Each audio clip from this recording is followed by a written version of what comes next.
Hello students. स्वागत है आप सभी का हमारी इस नई वीडियो में, जिसमें हम आगे कंटिन्यूएशन में अपनी सीरीज़ को बढ़ाते हुए रिलेशंस को देखेंगे। इसमें हम रिलेशंस देख रहे होंगे, रिलेशंस के टाइप देख रहे होंगे, कुछ क्वेश्चंस देख रहे होंगे रिलेशन पे।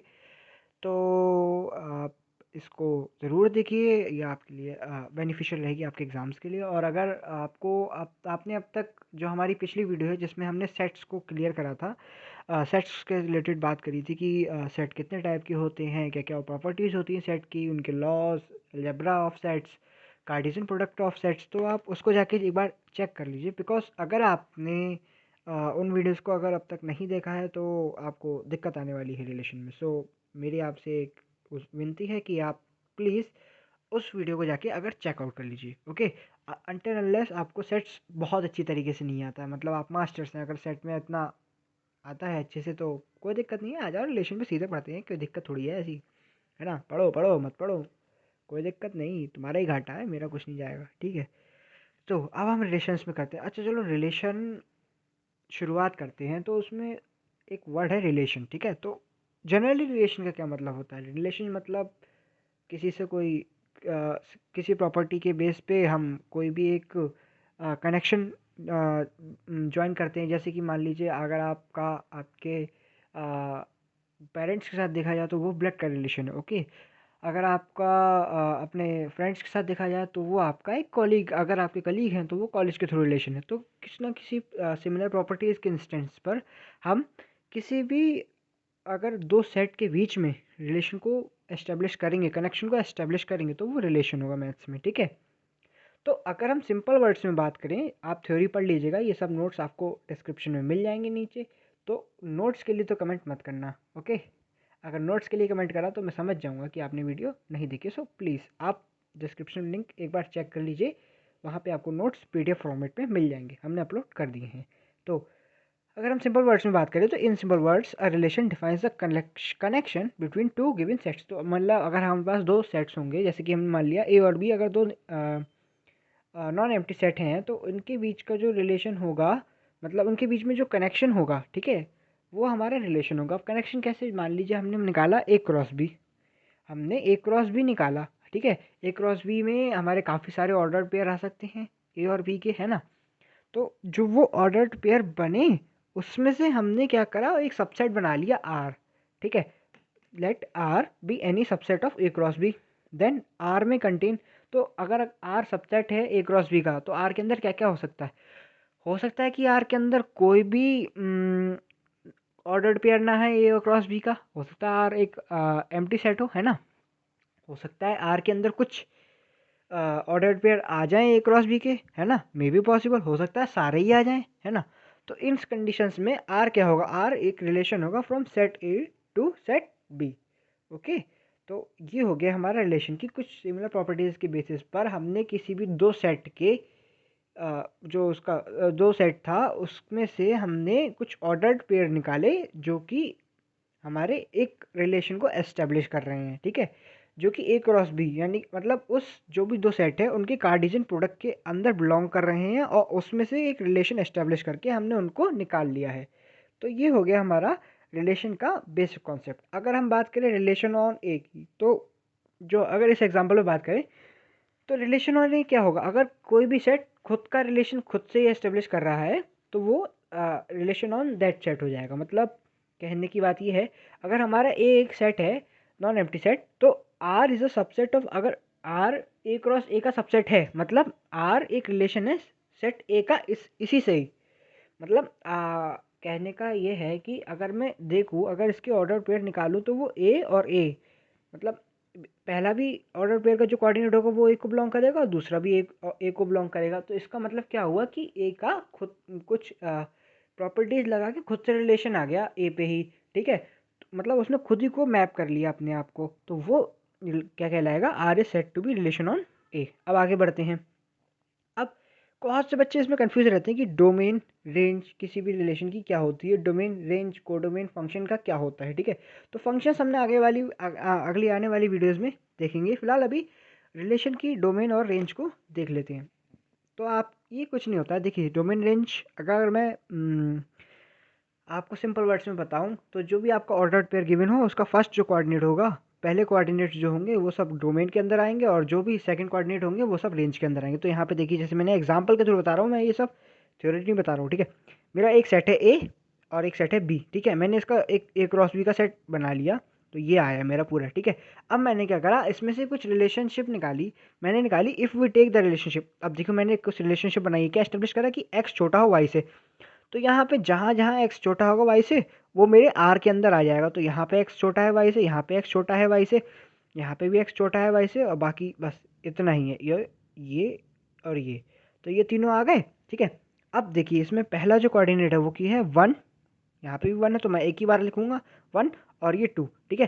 तो ये हो गया मेरा डोमेन, और रेंज क्या हो गई 2 4। ये देखो एक है, 2 बार आया 4, तो मैं एक ही बार लिखूंगा। तो 2, 4 हो गई मेरी रेंज। आई होप आपको समझ में आ गया होगा। कोई डाउट आए तो हमसे कमेंट सेक्शन में पूछ लीजिएगा। आगे बढ़ते हैं, आगे है types of relation. Types of relation में हमारे पास हम बात कर रहे हैं सबसे पहले एम्प्टी रिलेशन की। एम्प्टी रिलेशन को हम वॉइड रिलेशन भी बोल देते हैं। तो ऐसा रिलेशन जिसके किसी के साथ मतलब कोई रिलेशन बन ना पाए वो एम्प्टी रिलेशन होगा। मतलब एक ऐसे बात कर लीजिए, जैसे कि ये मान लीजिए एक सेट है ए इज़ अ सेट जिसके अंदर 1 to 3 एलिमेंट्स है, ठीक है। तो अगर हम वॉइड रिलेशन की बात करें आर की, तो वो क्या होगा, x comma y where mod x y equal to x minus y equal to 8। अच्छा, अब अगर मैं से किसी भी डिजिट को किसी में से भी घटा दूं तो वो 8 नहीं देगा मेरा, है ना। तो ये एम्प्टी रिलेशन हो गया। क्यों? क्योंकि उस रिलेशन के अंदर कोई भी एलिमेंट नहीं आ पाएगा बिकॉज ऑफ दिस रिलेशनशिप। अगर हम यहाँ पे लिख देते x minus y equal to for example 1, तो यहाँ पे एलिमेंट आ जाता, तो मैं लिख सकता था 2 - 1 इक्वल टू 1, 3 - 2 इक्वल टू 1, है ना। तो ऐसा करके मैं लिख सकता था। बट अगर मैं देख रहा हूँ x minus y equal to 8, तो ये तो इम्पॉसिबल है, क्योंकि अगर 3 में से 2 को भी घटाऊँ, 1 को भी घटाऊँ, तो मेरे पास 8 तो आने ही से रहा। तो ये एक एम्प्टी रिलेशन हो गया। आगे बढ़ते हैं अब यूनिवर्सल रिलेशन। यूनिवर्सल रिलेशन को हम फुल रिलेशन भी बोलते हैं, ठीक है। यूनिवर्सल रिलेशन के अंदर सब कुछ आ जाता है। मतलब यूनिवर्सल रिलेशन, अगर हम डेफिनेशन की बात करें, universal relation is a type of relation in which every element of a set is related to each other. मतलब सेट के अंदर जितने भी एलिमेंट होंगे वो एक दूसरे से रिलेटेड होंगे, ठीक है। तो वो यूनिवर्सल रिलेशन हो जाएगा। जैसे कि अगर हम एग्जांपल की बात करें, तो let A is a set of all natural numbers. मतलब ए एक ऐसा सेट है जिसके अंदर सारे नेचुरल नंबर्स आ रहे हो, और बी एक ऐसा सेट है जिसमें सारे होल नंबर्स आ रहे हो, ठीक है। तो ए और बी यूनिवर्सल रिलेशन हो जाएंगे। क्यों? क्योंकि जितने भी होल नंबर होते हैं वो सब हमारे नेचुरल नंबर्स भी होते हैं, ठीक है। बट जितने भी नेचुरल नंबर होते हैं वो होल नंबर नहीं होते हैं, ये बात ध्यान रखिएगा। 0 is not a natural number, it is a whole number. So अगर हम बात करें जितने भी होल नंबर हैं, ठीक है, 0 1 2 3 4 5, तो अगर हम देखें तो ये जितने भी होल नंबर हैं एक्सेप्ट 0, ये 1 2 3 4 5 ये नेचुरल नंबर है। तो क्या होगा, जो मेरा ए है वो एक सबसेट हो गया, एक तरीके से कंप्लीट सबसेट हो गया ऑफ बी का। तो ए और बी यूनिवर्सल रिलेशन हो जाएंगे। क्यों? क्योंकि इसमें जितने एलिमेंट है ए के वो सब सेट बी में बिलोंग कर रहे हैं, यानी कि सेट बी के पास उसका एक रिलेशन है, ठीक है। तो ये हमारा हो गया यूनिवर्सल रिलेशन। अब एक नोट लिखा हुआ, एम्प्टी रिलेशन और यूनिवर्सल रिलेशन को हम कभी कभी ट्रिवियल सॉल्यूशन भी बोल देते हैं, ठीक है। तो आप इससे कंफ्यूज मत होइएगा, इसको बात एक ही है। अब हम आगे बढ़ते हैं आइडेंटिटी रिलेशन। आइडेंटिटी रिलेशन में कुछ नहीं है, अगर कोई भी एलिमेंट मतलब एक सेट है ए, ठीक है, उसके सारे एलिमेंट खुद ही से ही रिलेट कर रहे हो, if every element of A is relating to itself, ठीक है, then it is called identity relation. जैसे कि देखिए ए जो है मेरा वो बिलोंग कर रहा है कैपिटल ए में, ठीक है। तो कैपिटल ए के जितने भी एलिमेंट हैं वो एक मिनट चलिए मैं आपको एग्जांपल समझाता हूँ तो ज़्यादा क्लियर हो जाएगा। अब देखिए हमने देखा है इफ़ वी थ्रो 2 डाइसेस, अगर हमने 2 डाइस फेंके दो पास से, वही लूडो वाले, हाँ वही वही वही वही गेम जो वो तुम्हारे साथ खेला करती थी। अब तो छोड़ के चलेगी, कोई दिक्कत नहीं, अब परेशान मत हो, आ जाओ। खैर 2 डाइसेस अगर हम फेंकें तो हमारे पास कितने पॉसिबल आउटकम्स है, 36 है। 1, 1, 1, 2, 1, 3 ऐसे करते करते करते 6, 6 तक हमारे पास आउटकम है। तो अगर हम एक रिलेशन डिफाइन कर रहे हैं जिसमें हमारे पास आर सच दैट 1, 1, 2, 2, 3, 3, 4, 4, 5, 5, 6, 6, मतलब आपने एक बार डाइस फेंका, आपका दोनों बार 1, 1 आया, दो बार डाइस फेंका, फिर अगर ये डाइस फेंका तो दो दो आ गया दोनों में। ऐसा हो सकता है कि सिक्स सिक्स भी आ जाए, वैसे कम आता है लोगों का लेकिन आ सकता है, ठीक है। तो आ जाए, ठीक, ऐसा भी तो हो सकता है रिलेशन। तो ये जो है ये सब देखिए, ये दोनों एलिमेंट्स खुद ही को रिलेट कर रहे हैं एक को, अपने आप को, तो ये क्या होगा, ये एक आइडेंटिटी रिलेशन होगा, ठीक है। क्लियर है बात, मतलब ए कॉमा ए की फॉर्म में होना चाहिए, अगर ए कॉमा ए की फॉर्म में है तो वो आइडेंटिटी रिलेशन हो जाएगा। अब आगे बढ़ते हैं, आगे क्या है, आगे आ रहा है हमारा इन्वर्स रिलेशन। इन्वर्स रिलेशन क्या होता है, देखिए इन्वर्स रिलेशन में कुछ नहीं है, हमारा जो डोमेन होता है वो रेंज बन जाती है और जो रेंज होता है वो डोमेन बन जाती है, ठीक है। उल्टा करके लिख लीजिएगा, जैसे आर लिखा हुआ है 1,2 2,3, ठीक है।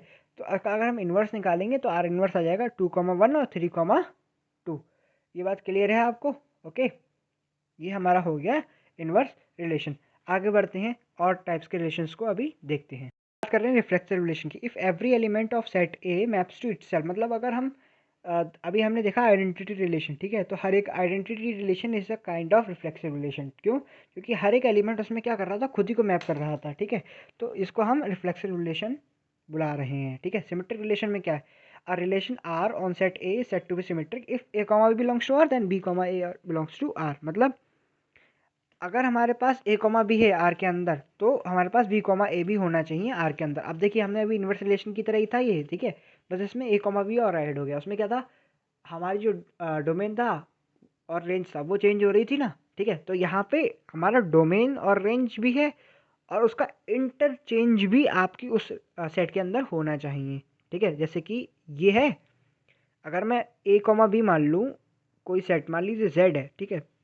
A, B एक is a set, A, B are the elements which belong to set Z, ठीक है। तो Z का ही ऑर्डर पेयर है और ये क्या होगा हमारा Z इनवर्स, क्योंकि B, A है, अभी बात करी थी पीछे, ठीक है। तो ये हमारा क्या हो गया, सिमेट्रिक रिलेशन। अगर हमारा A, B और B, A दोनों बिलोंग करें आर के अंदर तो वो सिमेट्रिक हो जाएगा। ट्रांसटिव में क्या है, ट्रांसटिव में ये होता है कि अगर A, B है आर के अंदर और B, C है आर के अंदर तो A, C भी आपस में रिलेटेड होनी चाहिए। मतलब ऐसे समझ लीजिए, अगर आपका नाम मोहन है और एक बंदे का नाम है सोहन, ठीक है। तो आपका नाम मोहन है और एक बंदे का नाम सोहन है, तो आप मोहन सोहन का भाई है, ठीक है। और सोहन का भाई अ, सुमित है, ठीक है। तो सुमित मोहन का भी तो भाई होगा, है ना। ये बात भी है तो, कि मतलब कोई एक बंदा दूसरे बंदे का भाई है, दूसरा बंदा तीसरे बंदे का भाई है, वो तो पहला और तीसरा बंदा भी तो एक दूसरे के भाई भाई हुए। तो यही बात यहाँ पे, अगर A, B रिलेशन में है, B, C रिलेशन में है तो A, C भी रिलेशन में होना चाहिए। इक्विवेलेंस रिलेशन, इक्विवेलेंस रिलेशन ये होता है कि अगर आपकी तीनों प्रॉपर्टीज, ये रिफ्लेक्सिव, सिमेट्रिक, ट्रांसटिव, ये तीनों सेटिस्फाई हो रही हैं तो वो इक्विवेलेंस रिलेशन हो जाएगा, ओके। अब एक नोट, क्या, a relation R from A to B can be written as A equal to this और B इक्वल टू दिस, ठीक है। तो R इज इक्वल टू, अगर 2,2 इतना सब कुछ है तो हम इसको ऐसे भी लिख सकते हैं, 2 रिलेशन 4 2 रिलेशन 6 2 रिलेशन 10। मतलब यहाँ पे बीच में R लगा दिया, इसको इक्वल ना लिख के हम ऐसे भी लिख सकते हैं। ये एक तरीका और होता है लिखने का, कई बॉक्स में ऐसा दिया होता है तो उसे देख के घबरा मत जाना, परेशान मत हो जाना, ठीक है। बाकी अब हम नॉन रिफ्लेक्सिव रिलेशन की बात करते हैं। अब नॉन रिफ्लेक्सिव रिलेशन क्या होता है, ऐसा रिलेशन जो ना तो रिफ्लेक्सिव हो ना ही इररिफ्लेक्सिव हो। अब इररिफ्लेक्सिव बताना पड़ेगा इसके लिए मुझे पहले, तो चलो पहले इररिफ्लेक्सिव की बात कर लेते हैं। इररिफ्लेक्सिव क्या होता है कि अगर आपका x, मतलब अगर आपका कोई सेट है ए जिसके अंदर एलिमेंट है 1 2 3, ठीक है। तो उसके जो रिलेशन बनाओगे उसमें आपका 1,1 2,2 और 3,3, क्योंकि ये नहीं आने चाहिए, क्योंकि हमारा सेट है ए 1,1 2,3, ठीक है। तो यानी कि x वाली फॉर्म नहीं आनी चाहिए रिलेशन के अंदर, तो वो रिफ्लेक्सिव रिलेशन हो जाता है, ठीक है। तो ऐसा सेट जो ना तो रिफ्लेक्सिव हो और ना ही इररिफ्लेक्सिव हो। अब यहाँ पे देखो, आप कहोगे आप 1,1 2,2 तो आ गया, लेकिन 3,3 तो नहीं आया ना। अगर 3,3 नहीं आया तो ये नॉन रिफ्लेक्सिव हो गया, मतलब इररिफ्लेक्सिव तो नहीं हुआ, ओ सॉरी, इररिफ्लेक्सिव, हाँ इररिफ्लेक्सिव नहीं हुआ, सॉरी क्या बोल रहा हूँ मैं, रिफ्लेक्सिव नहीं हुआ, ओके। और इररिफ्लेक्सिव कैसे नहीं हुआ, इररिफ्लेक्सिव ऐसे नहीं हुआ कि, ध्यान से देखो यहाँ पे 1,3 आ गया है, ठीक है। अगर 1,3 आ गया तो ये इररिफ्लेक्सिव भी नहीं होगा, समझ रहे हो बात को? शायद नहीं समझ में आ रहा हो, चलो दूसरे तरीके से बताता हूँ तुमको, ठीक है। ये रिफ्लेक्सिव वैसे नहीं होगा क्योंकि 1,1 है, 2,2 है, लेकिन 3,3 नहीं है हमारे पास। अगर 3,3 नहीं है तो ये क्या होगा, ये हमारा अगर 3,3 होता तो ये रिफ्लेक्सिव हो जाता, ठीक है। क्लियर? ओके। अब इररिफ्लेक्सिव कैसे नहीं है? क्योंकि कहोगे 3,3 तो है नहीं तो इररिफ्लेक्सिव हो सकता है ना। क्यों? क्योंकि हमारे पास 1,3 आ गया। अगर 1,3 ना आता और 2,1 ना आता, ठीक है, तो ये इररिफ्लेक्सिव हो जाता। सॉरी, अगर इतना पार्ट होता, केवल इतना 2,1 और 1,3, तो ये हमारा हो जाता इररिफ्लेक्सिव। लेकिन अब हमारे पास ये पार्ट थोड़ा सा आ गया है, एक भी ये बिलोंग नहीं करना चाहिए इस रिलेशन के अंदर। मतलब एक्स कॉमा एक्स कतई आना ही नहीं चाहिए, एक बार भी ना आए, इसमें तो 2 बार आ गया, ठीक है। तो ये नॉन रिफ्लेक्सिव की कंडीशन में आ जाएगा, ठीक है। आई होप इससे क्लियर हो गया होगा। अब आगे बढ़ते हैं, आगे के टाइप्स को देखते हैं। एंटीसिमेट्रिक और एसिमेट्रिक, ठीक है।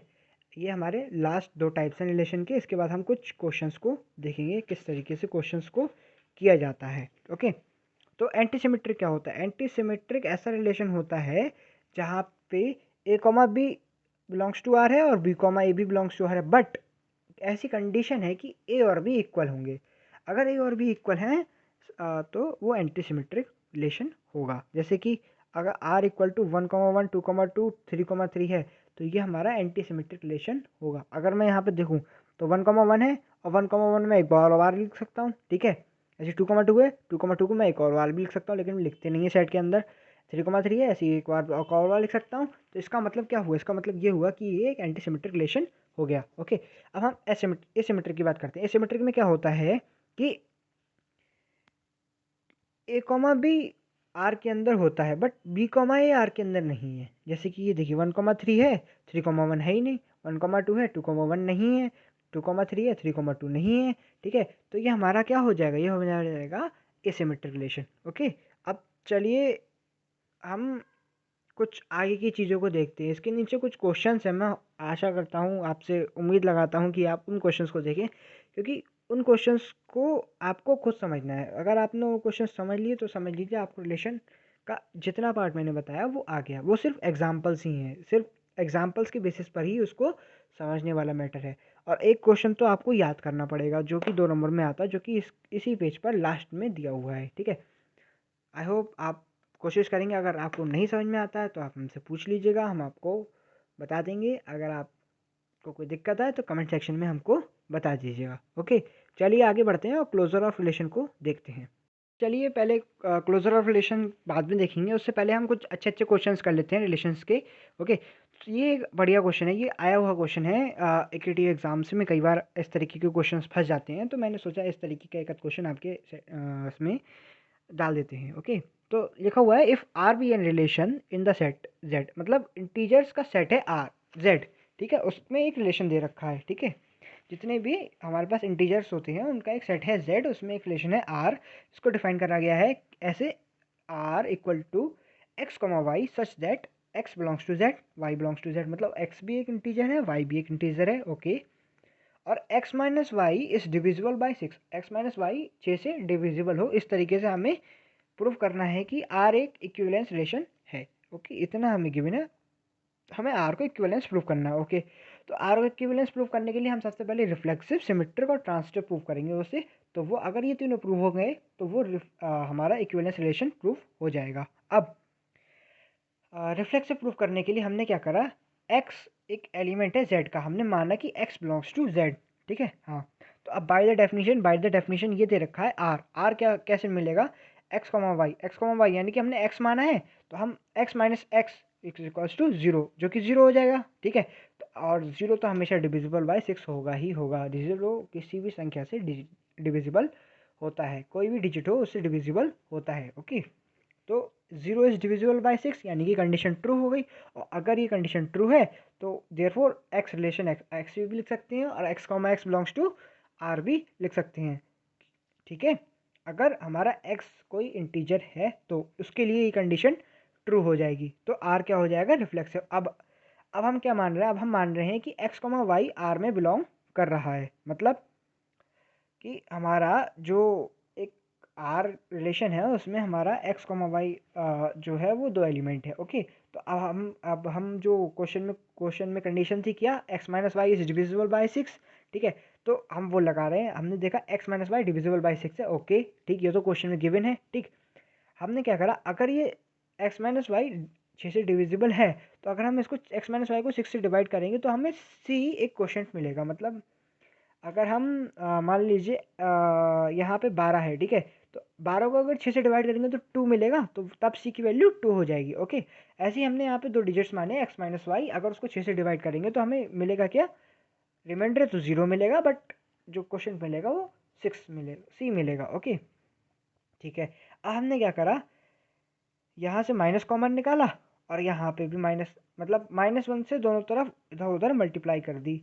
ओके, तो उससे क्या मिला, उससे मिला ये कि y माइनस सिक्स हमारा डिविजिबल बाय 6 प्रूव हो जाएगा। ओके, क्योंकि ये अगर y minus x upon six is equal two plus का c हो जाएगा, which means y minus six, एक मिनट। ओके, तो एक करेक्शन कर लीजिएगा, यहाँ पे प्लस होगा। ओके, एक करेक्शन कर लीजिएगा, यहाँ पर ये प्लस होगा। So y minus x upon six is equal to minus C, क्योंकि हमने यहाँ से माइनस कॉमन निकाला, माइनस को उठा के यहाँ भी ले आए। ओके, अभी भी रिमाइंडर हमारा 0 होगा। ठीक है, हमें अगर हम y माइनस एक्स को डिवाइड करेंगे 6 से तो हमें मिलेगा क्या क्वेश्चन, माइनस सी। इस बार माइनस सी, पहले क्या मिल रहा था, सी। ओके, तो इससे क्या प्रूव होता है, सी ये प्रूव होता है कि y माइनस सिक्स है तो डिविजिबल बाई 6, क्यों, देखो रिमाइंडर तो 0 आ रहा है। ठीक, अब जब ये डिविजिबल बाई 6 है तो y comma x belongs to R हो गया, और यहाँ पे x comma y belongs to R लिखा हुआ था। तो इसका मतलब क्या हो गया, इसका मतलब ये हो गया कि ये सिमेट्रिक प्रूफ हो गया। ओके, अब जब ये सिमेट्रिक हो गया तो बढ़ते हैं हम इसको ट्रांसटिव प्रूफ करने के लिए। ट्रांसटिव प्रूफ करने के लिए हम क्या करेंगे, हम ऐसे मान लेंगे x comma y belongs to R and y comma z belongs to R. अब हमें चाहिए क्या, हमें चाहिए x comma z belongs to R हो जाए तो हमारा ये ट्रांसटिव प्रूफ हो जाएगा। अब उसको प्रूव करने के लिए हम प्रॉपर्टीज को यूज़ करेंगे, कंडीशन को यूज़ करेंगे। कंडीशन दे रखी है कि x minus y is divisible by 6, है ना, और y minus z is divisible by 6, क्योंकि x माइनस वाई था ऊपर, और x माइनस वाई की जगह हमने माना क्या है यहाँ पे, y कॉमा जेड। ठीक है, x कॉमा वाई की जगह हमने क्या मान लिया है, y कॉमा जेड। तो अब हम x की जगह y रख देंगे और y की जगह z रख देंगे। ठीक है, तो y माइनस जेड बन जाएगा, और y minus z is divisible by 6। Okay, ये हो गया। अब अगर मैं आपको एक सिनेरियो बताऊं, जैसे कि मान लीजिए 6 है और 12 है, 6 और 12 ये दोनों 6 से तो डिविजिबल होते हैं। अब आप इसको जोड़िए, मतलब अगर आप 6 और 12 को जोड़ेंगे तो क्या बनेगा, 18। ठीक है, तो 18 भी तो 6 से डिविजिबल होता है ना। तो ऐसे ही अगर ये भी 6 से डिविजिबल है और ये भी 6 से डिविजिबल है, तो अगर मैं इन दोनों को जोड़ दूं तो वो भी 6 से डिविजिबल ही होगा। ओके, ये एक कंडीशन है, ये एक प्रॉपर्टी है, एक तरीके से यहाँ पे आपको अपना ये वाला दिमाग चलाना पड़ेगा। ठीक है, अब अगर मैं इसको जोड़ूंगा, इसको सॉल्व करूंगा तो मिल जाएगा x माइनस जेड। अब इसका मतलब क्या हुआ, इसका मतलब ये हो गया कि x कॉमा जेड भी r को बिलोंग कर रहा है। और अगर ये बिलोंग कर रहा है तो r क्या हो जाएगा, r मेरा हो जाएगा ट्रांजिटिव। और अगर मेरा r reflexive, symmetric and transitive तीनों प्रूफ हो गया तो इसका मतलब ये हुआ कि r एक इक्विवेलेंस रिलेशन होगा। ओके, आई होप ये बात आपको समझ में आ गई होगी, क्लियर हो गई होगी। अगर नहीं क्लियर हुई है, थोड़ा बहुत डाउट है, अभी और क्वेश्चंस करेंगे उसमें क्लियर हो जाएगी। ओके, अगला क्वेश्चन है, अगले क्वेश्चन में हमें प्रूव करना है कि proof that the set of parallel lines is an equivalence relation. हमें प्रूव करना है कि जो पैरेलल लाइंस का सेट होगा वो एक इक्विवेलेंस रिलेशन होगा। तो इसके लिए सबसे पहले हम रिफ्लेक्सिव प्रूव करेंगे, फिर सिमेट्रिक, देन ट्रांजिटिव। आप किसी भी ऑर्डर में कर सकते हैं, आप चाहे तो सिमेट्रिक पहले प्रूव कर दीजिए, ट्रांजिटिव पहले प्रूव कर दीजिए, या फिर रिफ्लेक्सिव पहले प्रूव कर दीजिए। ठीक है, कोई भी ऑर्डर फिक्स नहीं है, आप किसी भी ऑर्डर में करें, बट आपको तीनों करने हैं। ओके, तो मैं सबसे पहले रिफ्लेक्सिव लेके चल रहा हूँ यहाँ पर। Let A be a set of parallel lines. ठीक है, हमने एक सेट माना ए जो कि पैरेलल लाइंस का सेट है, कैपिटल ए। ठीक है, अब हमने माना उस सेट के अंदर एक एलिमेंट है एक्स, यानी कि एक पैरेलल लाइन है जो कि है एक्स, एक लाइन है एक्स जो कि ए में बिलोंग कर रही है उस सेट में। ठीक है, तो कोई भी लाइन, जैसे कि अगर ये पेन की बात करें तो ये पेन अपने आप के पैरेलल है, क्योंकि ये पेन खुद से ही 0 डिग्री का एंगल बना रहा है। ठीक है, तो ऐसे ही x is parallel to itself. ठीक है, so x belongs to r। ठीक, क्योंकि r हमारा क्या है, set of parallel lines, relation है उसका। ठीक, तो r क्या हो जाएगा, रिफ्लेक्सिव। अब सिमेट्रिक की बात करते हैं, सिमेट्रिक की बात ऐसे करते हैं, तो अगर एक लाइन ये है, मतलब फॉर एग्जांपल अगर ये एक लाइन है और ये एक लाइन है, ये एक दूसरे के पैरेलल है, ये लाइन, ये जो लाइन है ये इसके पैरेलल है और ये वाली लाइन इसके पैरेलल है, ठीक है। यही तो बात हो जाएगी प्रूफ। यही तो बात लिखी हुई है मैंने कि ये x है, ये y है। अगर x is parallel to y then y is also parallel to x। क्यों? क्योंकि ये दोनों लाइंस एक दूसरे से कितने डिग्री का एंगल बना रही हैं? 0 डिग्री का। ओके, आई थिंक ये तो आपने पढ़ा होगा 10th में। अगर नहीं पढ़ा तो जाओ 10th क्लास फिर से करके आओ। नालायक को पढ़ते उड़ते हो नहीं, आ जाते मुंह उठा के। चलो ट्रांसलेट करते हैं प्रूफ, ठीक है। अब अब ट्रांजिटिव में देखो हम 3 लाइंस ले रहे हैं, 1 2 3। ओके, इसको देखना, ये वाली line first line second line के पैरेलल है, सेकंड लाइन थर्ड लाइन के पैरेलल है। तो ये आपको दिख रहा होगा कि फर्स्ट लाइन थर्ड लाइन के भी पैरेलल होगी, होगी नहीं होगी? यही बात यहाँ पे मैंने प्रूव कर दिया। तो ये ट्रांजिटिव प्रूफ हो गया। अब ये ट्रांजिटिव भी हो गया, रिफ्लेक्सिव भी हो गया और सिमेट्रिक भी हो गया। तो ये एक इक्विवेलेंस रिलेशन प्रूफ हो गया। ओके, इसके आगे एक और क्वेश्चन है, उसको देख लेते हैं। वो काफ़ी अच्छा क्वेश्चन है और आया हुआ है। प्रूफ करना है, proof that the set of perpendicular lines is not an equivalence relation. इसको आप खुद करिएगा, पैरेलल लाइंस की तरह हो जाएगा। ओके, हम अगले क्वेश्चन को देखते हैं। Proof that the set N cross N, N क्या है यहाँ पे? डोमेन, और ये क्या है? रेंज का सेट। ठीक है, ध्यान रखना ए क्रॉस बी वाला फॉर्मेट है, जहाँ पे ए क्या होता था? डोमेन का, अब वो रेंज वाला, वो कोऑर्डिनेट बनते थे ना। ठीक है, तो एन क्रॉस एन का एक रिलेशन है आर। ठीक है, is defined by A comma B relation R comma C, sorry C comma D. ठीक है, तो which implies that A D equal to B C. हमें ये कंडीशन दे रखी है, हमें प्रूव करना है कि आर एक इक्विवेलेंस रिलेशन है। ओके, हम इसको प्रूव कर देंगे, अभी आपकी आंखों के सामने करेंगे। तो सबसे पहले मैं मान के चला रिफ्लेक्सिव। अब यहाँ पे ध्यान से देखो, यहाँ पे मुझे ये ऑर्डर्ड पेयर की फॉर्म में दे रखा है सब कुछ। ठीक है, तो मैं ऑर्डर्ड पेयर की फॉर्म में ही लेकर के चल रहा हूँ सबको। ऊपर वाले क्वेश्चन में मुझे कुछ नहीं दे रखा था, तो मैं सिंपल एलिमेंट्स मान रहा था, एक्स और वाई। ठीक है, अब यहाँ पे मुझे ए कॉमा बी मानना पड़ा। तो A comma B is an ordered pair which belongs to N. N क्या है? नेचुरल नंबर का सेट। ओके, तो ए कॉमा बी और रिलेशन ए कॉमा बी अगर मैं निकालूँ यहाँ से, तो क्या निकल के आएगा? ए डी यानी कि ए का रिलेशन बी के साथ। ये देखो, A D A B equal to B C यानी कि बी ए। ठीक है, अब मल्टीप्लाई की हमारी एक प्रॉपर्टी होती है, अगर मैं 3 into 4 लिख लूँ चाहे 4 into 3, आएगा वो 12 ही। तो यहाँ पे अगर मैं बी ए लिख लूँ चाहे ए बी लिख लूँ, आना मुझे एक ही आंसर है। ठीक है, तो इसको मैं ऐसे करके लिख देता हूँ। इससे क्या प्रूफ हो जाएगा? A B equal to A B, यानी कि आर रिफ्लेक्सिव प्रूफ हो गया। अब इसको सिमेट्रिक और ट्रांजिटिव प्रूफ करते हैं।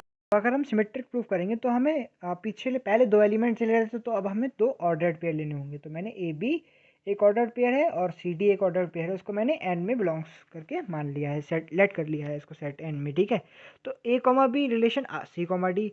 तो बाय द प्रॉपर्टी क्वेश्चन में देखें तो A comma B relation C comma D क्या दे रखा था? A D equal to B C, ये हमें दे रखा था। ठीक है, अब मैंने क्या करा? बी सी को इधर लिख लिया, ए डी को इधर लिख लिया। कोई दिक्कत, कोई परेशानी, कोई तकलीफ नहीं होनी चाहिए। हो गई तो भैया तुम्हारे कॉन्सेप्ट बहुत ही ज़्यादा अच्छे हैं, फिर तो पढ़ा देना मुझे भी, मैं भी सीख लूँगा। खैर, अब एसोसिएटिव लॉ लगा दिया हमने मल्टीप्लिकेशन का। बी सी को लिख सकते हैं सी बी और ए डी को लिख सकते हैं डी ए। ठीक है, अब इससे क्या प्रूव हो गया? इससे ये प्रूव हो गया कि C B C D sorry C D relation with B A. क्यों? यहाँ पे देखो ना, अगर हमारा A B relation C D था, तो ये और आखिरी वाला मल्टीप्लाई हो रहा था, तो इसका और उसका रिलेशन बन जाएगा।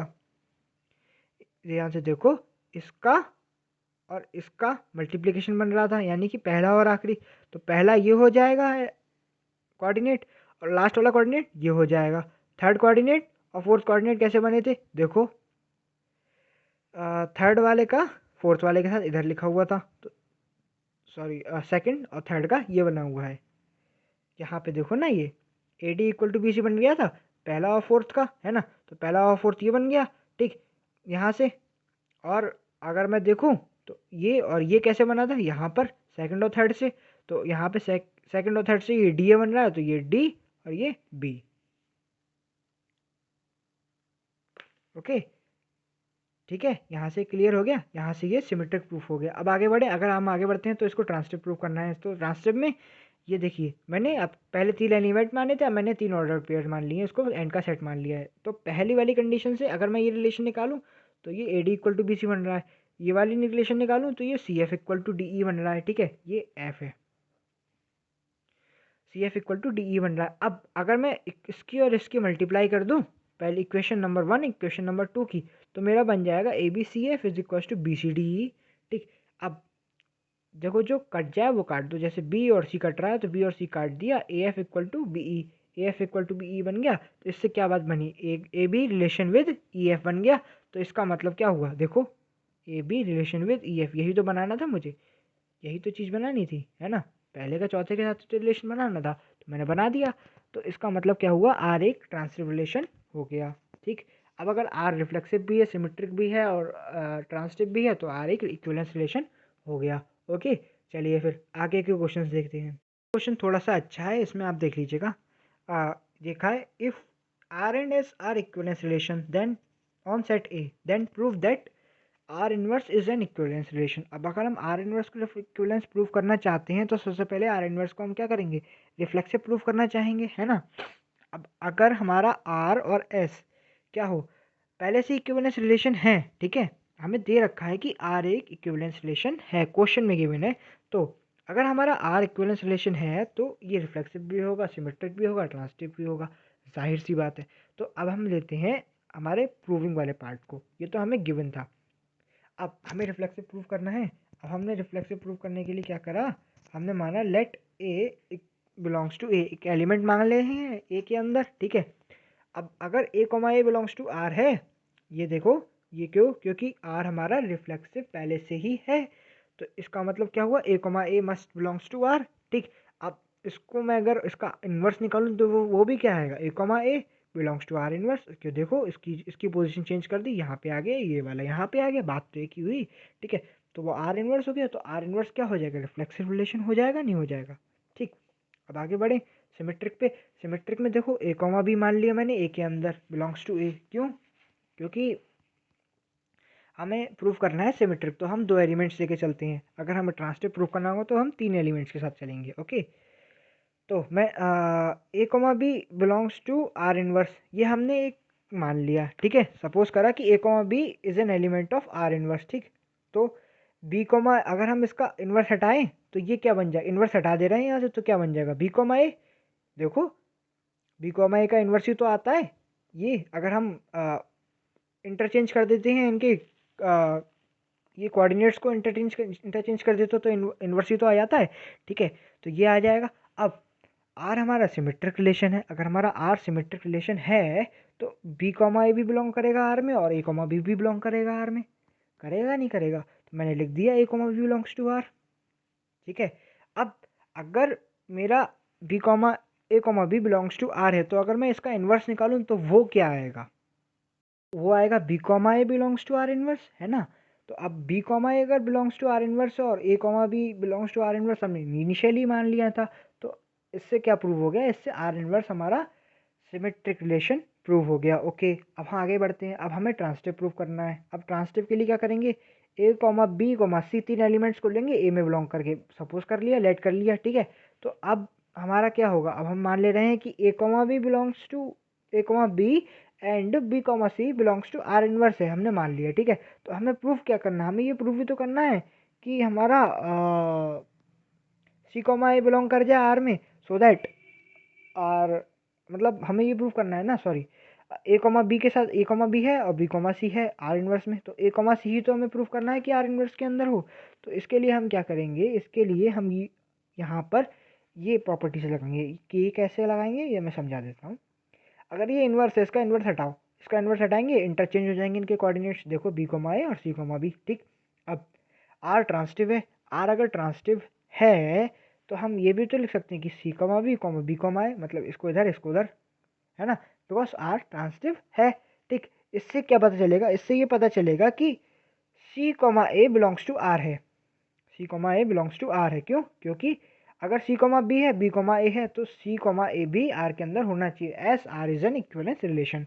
अब अगर इसका इन्वर्स निकालेंगे तो वो क्या आएगा, ए कोमा सी, तो ए कोमा सी आ गया और वो किस में जाएगा, आर इन्वर्स में। तो इससे क्या प्रूव हो जाएगा, इससे प्रूव हो जाएगा कि आर एक ट्रांजिटिव रिलेशन है। अब अगर आर रिफ्लेक्सिव भी है, सिमेट्रिक भी है, ट्रांसिटिव भी है, तो आर क्या हो जाएगा, एक इक्विवेलेंस रिलेशन हो जाएगा। आई गेस आपको ये बात समझ में आ गई होगी। इसका अगला जो क्वेश्चन है, सेकंड पार्ट है, मैं वो एक्सपेक्ट करता हूँ कि वो आप खुद से करें। उसमें बिल्कुल सेम ही कॉन्सेप्ट लगा हुआ है जो मैंने आपको बताया है। ओके, तो ट्राई करिएगा। अगर कोई प्रॉब्लम आए तो हमको बताइएगा, हम आपको उसका सॉल्यूशन, उसका निवारण कुछ ना कुछ करके प्रोवाइड कराएंगे। ओके, हम अब देखें सर्कुलर रिलेशन की बात करें तो इसमें हमारा क्या होता है, अगर हम कोई भी एक रिलेशन ले आर किसी भी सेट ए पर, तो अगर उसमें हमारे पास ए कॉमा बी है, बी कॉमा सी है, ठीक है, देन अगर C comma A belongs to R है, C comma A belongs to R है, तो वो हमारा सर्कुलर रिलेशन होगा। और अगर हम बात कर रहे थे अभी ट्रांसिटिव की, तो क्या था, ए कोमा बी भी था और सी कोमा बी कोमा सी था, और सी कोमा सॉरी ए कोमा सी भी था रिलेशन में, है ना, तो वो ट्रांसिटिव हो रहा था। बट अगर उसकी जगह इंस्टेड ऑफ दैट अगर सी कोमा ए हमारा बिलोंग कर जाए आर में, तो वो हमारा सर्कुलर रिलेशन प्रूव हो जाएगा। ओके, आप तो इसका एक क्वेश्चन देख लेते हैं। If R is an equivalence relation then show that R is reflexive and circular. तो रिफ्लेक्सिव वाला पार्ट तो आप कर लीजिएगा, ठीक है, मैं आपको सर्कुलर बता दे रहा हूँ कैसे प्रूव होता है। तो अगर हम सपोज करें कि ए कॉमा बी कॉमा सी तीन एलिमेंट हैं ए के, ठीक है, एक सेट है, उसके तीन एलिमेंट हैं, ठीक, तो ए कॉमा बी बिलोंग करेगा आर को और बी कॉमा सी बिलोंग करेगा आर को, और हमें आर दे रखा है इक्विवेलेंस रिलेशन, ठीक है। तो इससे ये पता चल जाएगा कि ए कॉमा सी बिलोंग करेगा आर के अंदर, क्योंकि इक्विवेलेंस रिलेशन है, ठीक है।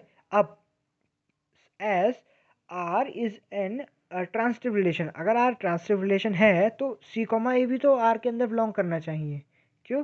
क्योंकि उसकी प्रॉपर्टी होती है ट्रांसिटिव की, ए कॉमा भी बिलोंग कर रहा है आर के अंदर और बी कॉमा ए भी बिलोंग करना चाहिए आर के अंदर।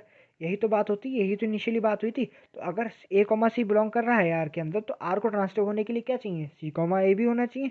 तो सी कॉमा ए होगा, क्योंकि आर सिमेट्रिक है, और अगर सी कॉमा ए होगा तो इससे ये बात प्रूव होगी कि ये सर्कुलर रिलेशन होगा।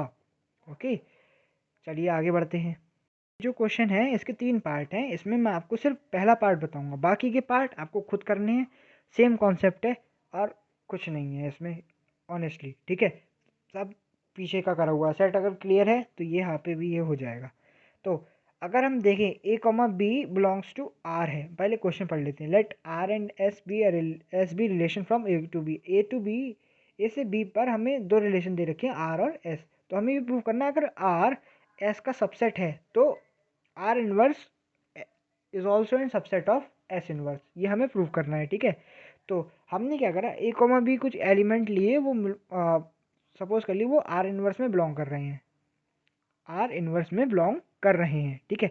तो इस अगर हम इसका इन्वर्स हटाएंगे तो B comma A belongs to R हो जाएगा, कोई दिक्कत कोई परेशानी नहीं, ठीक। अब आर अगर एस का सबसेट है तो जितने भी एलिमेंट आर के अंदर होंगे वो एस के अंदर भी होंगे, ठीक है। तो यानी कि बी कॉमा ए एस को भी बिलोंग करेगा, तो हमने यहाँ पे ये बात लिख दी, ठीक। अब अगर हम इसका इन्वर्स निकालें तो A comma B will belong to S inverse, यहाँ पे एस इनवर्स को बिलोंग करेगा, है ना, इन्वर्स लगा दिया। अब इससे ये बात प्रूव हो गई, अगर ये इसका एलिमेंट भी है और ये इसका एलिमेंट भी है तो ये इसका एक सबसेट हो जाएगा। तो यहाँ पे ये बात हमने लिख दी। ओके, आई होप आपको अभी तक जो भी हमने पढ़ा, जो भी डिस्कस करा है इस सेक्शन में, वो क्लियर होगा। अगर आपको कोई भी छोटी मोटी दिक्कत आए तो प्लीज़ हमें कमेंट सेक्शन में बताइएगा। आपका जो फीडबैक है वो हमारे लिए बहुत ज़्यादा वैल्यू रखता है। और आपको अगर किसी और सब्जेक्ट में भी दिक्कत आ रही हो तो आप हमारे चैनल पर और भी वीडियोस को एक्सेस कर सकते हैं। हमने ट्राई करा है कि हम और भी सब्जेक्ट्स को कवर कर लें। सो feel free to check that out. Okay, thanks for watching.